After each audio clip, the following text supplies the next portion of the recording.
thank you for joining the Panda Patch Management demo. This is a new module that Panda released quite recently, and I'm going to explain what it's all about.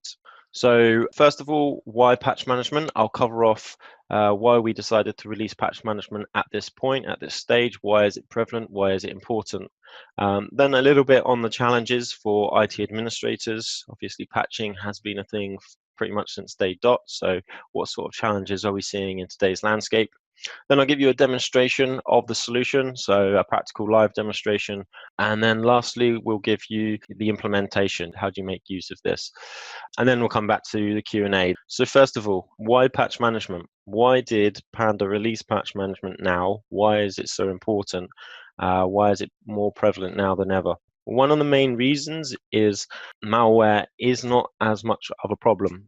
So this is kind of a bold statement for us to say, but earlier on this year, Panda Security publicly announced that for our Adaptive Defense 360 customers, malware is no longer a problem. If you look at where we are now as far as malware is concerned, compare that back to maybe 10, even just 5 years ago, the landscape has dramatically changed.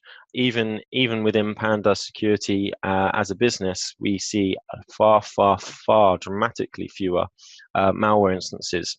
And this is as a result of the EDR technology. But the point is that malware has become a harder infection vector, a harder, less attractive for cyber attackers to leverage. So obviously that doesn't mean that we've won. That doesn't mean that the war is over. It just means that things have evolved and that cyber attackers will be taking on different infection vectors and different techniques. And yes, what we're seeing as a trend is that vulnerabilities in programs or exploits is becoming more popular. In fact, in the last year, we saw 38% more vulnerabilities in applications than we have done in the last 5 years. So you can see here that this really is the cause and effect of us doing such a good job at mitigating malware that the cyber attackers turn their attention to the weakest link.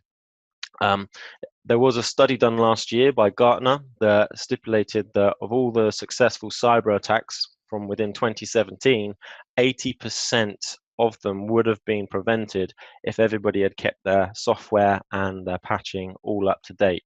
So in other words, you can reduce your attack surface, the likelihood of you being the victim of a successful attack, by 80% just by keeping all of your software up to date.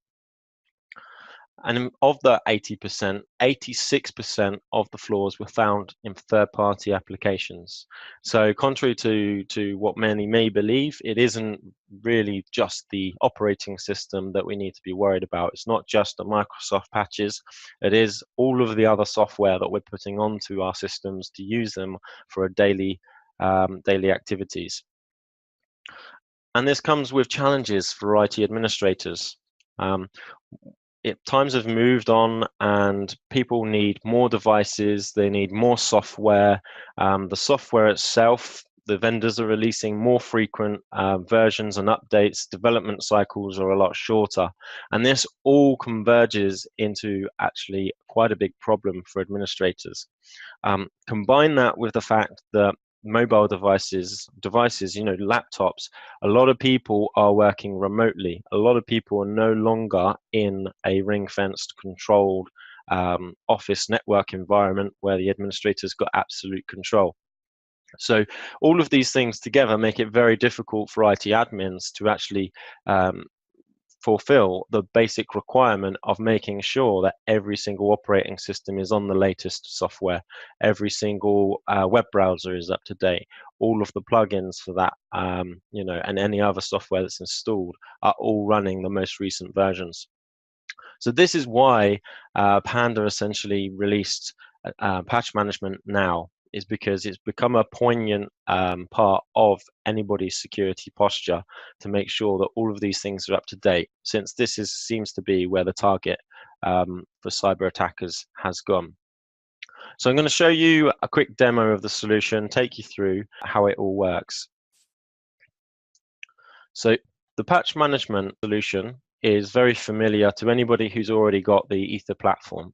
If you haven't already got the Aether platform, this is the new console that everybody who uses our endpoint solutions will be moving to. So if you're Endpoint Protection Plus, Adaptive Defense, or Adaptive Defense 360, you'll get this version of the console soon. It's a project that we've got. But this is the general look and feel across all those solutions, and patch management's no different. At the top here, you can see the health status. So is it enabled correctly, or are there any errors, etc. Over here, there's a widget showing you the last time devices were checked. And then we've got end-of-life programs, which brings me on to an important point. The patch management does cater for third-party applications. So we're not just looking at Windows devices. And with this widget, we can actually see a depiction of those third-party applications which are no longer supported by the vendor in which they were publicized. So here, this red one obviously being the most pertinent, currently in end of life, meaning that the vendor has essentially abandoned that version. It's no longer being supported by the vendor.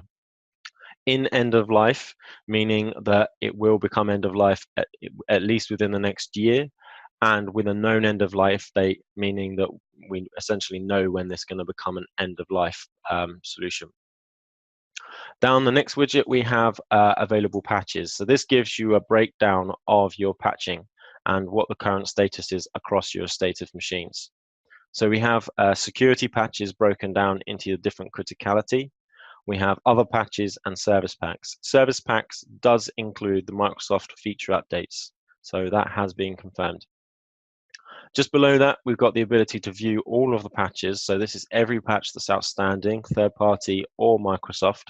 And then we've got some history on more recent installation tasks that's been performed, the ability to view those installation tasks or view the installation history.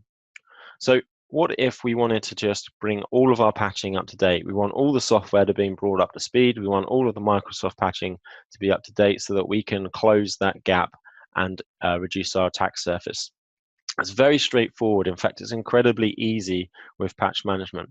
Bearing in mind that this is a cloud console, and on the Aether platform, it's now real time. So to keep our software up to date, it doesn't really matter where the devices are, so long as they have an internet connection. They don't have to come back home. They don't have to come to the resident network. We just click view all available patches. And here we have a list of all of the patches for all of the devices that we have, which are outstanding and available. Now, if we just wanted to select all of them and push them out immediately, then we can do that like so. Check this box, select all the devices, install immediately by clicking install. There is an option to schedule for the future as well, but I'll just show you installing immediately. That will subsequently create the relevant tasks in the tasks pane. And if we go here, we can see that it's broken down by each individual device. It tells us how many patches need to be installed for each subsequent device to bring them all up to speed. That is an immediate task, so it would immediately, within literally 2 or 3 seconds, start running the patching process on any device that is available and connected to the internet. We could view the results of those patches in real time as well, so we can see the status. Obviously, this one is pending, but if we look at another one, we can see when they finished and where they're pending, and the target devices, and when the end date and start date was. We can also filter on this view as well if this gets a bit full up, if we have a lot of devices. We can also view uninstalled patches, which brings me on to another point. We have the capability with patch management not only to deploy patching in real time, but also to roll back patches should we need to. So if we look at the installation history, we can see all of the patches that have been installed historically, and we may decide that we want to uninstall a particular patch. So if we choose one of these, you can see the option here gives us lots of information about the patch and the program that was installed or the patch that was installed. There's a full description, size of the patch, and the relevant identification numbers that we might want. Here we can uninstall the patch by selecting uninstall, and it gives us the option to uninstall from a single device that we've targeted, or whether we want to roll it back for all of the devices across the board. Now, there's a couple of things that we have to bear in mind, and that's that whether a patch can be rolled back or not is actually determined by the vendor that provides the patch. So in some instances, you may find a situation where the patch cannot be rolled back. I'll try to find an example. This is what it would look like. And as you can see, non-uninstallable patch is highlighted here, and it says that the software vendor determined the patch is not uninstallable. So it will determine on whether the vendor wants the patch to be removed or not. All of this information, by the way, can be exported to CSV. So you can get an external report and log all of this to work from if you wish. And there's a few other ways in which you can impose patching as well. So it's fully integrated into the base product. It's fully integrated into your endpoint solution console. So if you go to the computers and we could find a particular computer that requires patching, we could come through here and view the available patches instead. In this instance, there isn't any available. We'll do it a slightly different way. So if I go to view available patches, we can see the devices that need patches. And if we click over here, we also have the same option to view all available patches for this computer, or to view all the available patches of this patch across all computers. So what I was trying to get to before was view available patches for the computer, which will show you all of the patches for a given endpoint. So Win Desktop 10, this is all of the patches that we have available. And again, this list can be exported if we need it to. We do have the option from here to immediately push the patches. We can cherry pick the ones that we want. We can schedule the installation for a future time if we wanted to. In addition, we have the ability to select again to view all the computers that need a particular patch. So SQL Server Management Studio, for example, we could view which computers require this patch. And now we're looking at all the computers that need that particular patch instead. There's another way that we can do this as well. So if we want to create a periodic patching policy, then we need to go to tasks. By going through to tasks, we have this new option, so install patches. And by selecting this, you have all of the requirements that you need to set up a patching policy. So here I'm selecting the target devices, and you can target either a group, so for example servers, or you could cherry pick individual devices from your client base. Once you've done that, you go back and you choose the date and time in which you wish to install moving forwards, whatever that may be. We can choose how we want this time to be received. So for example, in this configuration, any device which is available within 1 hour of 4:30 a.m. will actually start the patching process. And we can choose the period in which we wish it to patch, so every week in this case. Then select the criticality of patching and our reboot options at the bottom. Save this policy, and it won't immediately be published. So this policy is not yet live until we click the publish. Then that's immediately live, and we can assume that all those patches will be applied at the time in question. And we can come back here at any point and view the results of that patching policy.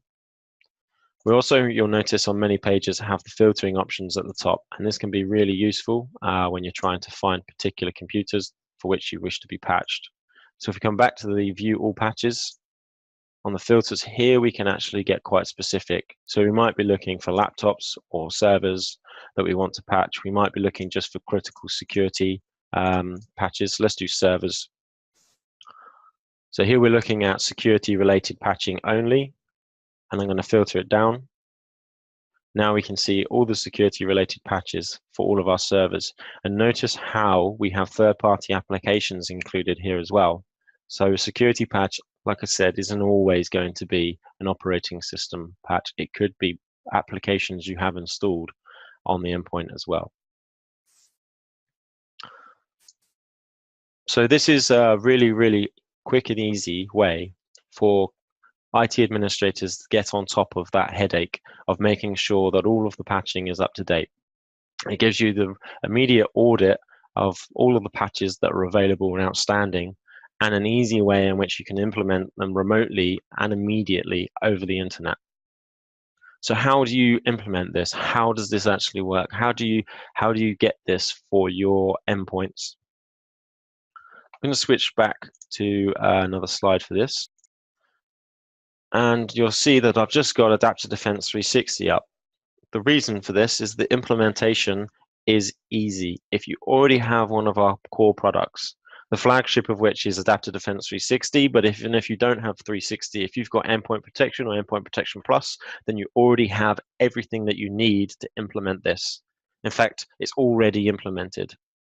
We use the same agent, so it's a unified solution. So the Adaptive Defense 360 or Endpoint Protection solution is your core product, and you can add on the patch management for a nominal fee per license and have access to that part of the console to configure and deploy all of your patching requirements. So it really could not be any easier. Okay, I think that's it. So thank you very much, everybody, for joining.